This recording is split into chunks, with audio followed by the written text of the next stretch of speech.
أشهد أن لا إله إلا الله। শয়তান শব্দটি বোঝা কেন জরুরি সেটাই আজকে আপনাদেরকে বলতে চাই।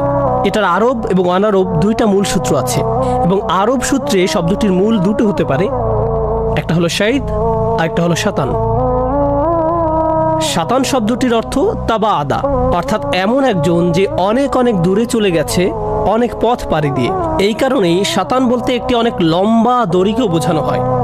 বিশাল লম্বা দড়িকে বলা হয় হাবলুন মুমতাদ অথবা শাতান, এবং এখান থেকেই আমরা শয়তান শব্দটি পাই। অন্যদিকে শাইত শব্দটির মানে হচ্ছে এমন কেউ যার হৃদয়ে আগুন ধরানো হয়েছে, মানে যাকে রাগের আগুন চারিদিক থেকে গ্রাস করে আছে। এরকম বাংলা ভাষাতেও পাওয়া যায় যে লোকটি রেগে আগুন হয়েছিল, বা সে জ্বলে যাচ্ছিল, আমার ভেতরটা জ্বলে পুড়ে যাচ্ছে, অথবা তোমার কথা শুনে আমি জ্বলে যাচ্ছি। আগুন বা পুড়ে যাওয়ার সাথে রাগ, ক্রোধ, হিংসা বিদ্বেষের সম্পর্ক অনেক ভাষাতেই পাবেন।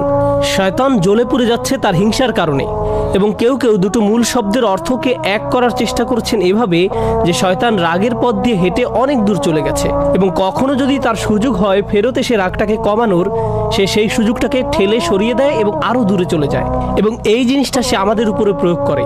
ওর কাজ হলো আমাদের মধ্যে যেসব ঘুমন্ত খারাপ সম্ভাবনা আছে সেগুলোর মধ্যে আগুন ধরানো, মানে সেগুলোকে জাগ্রত হবার জন্য উস্কিয়ে দেওয়া।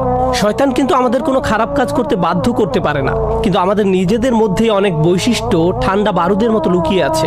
শয়তান আমাদের সেগুলো নিয়ে খামখেয়ালি করার জন্য উস্কাবে যাতে সেগুলোতে আগুন ধরে যায়, এবং একবার যদি আমরা আগুন ধরিয়ে দেই তারপর সে চায় আগুনটা আরো আরো আরো বড় হতে থাক।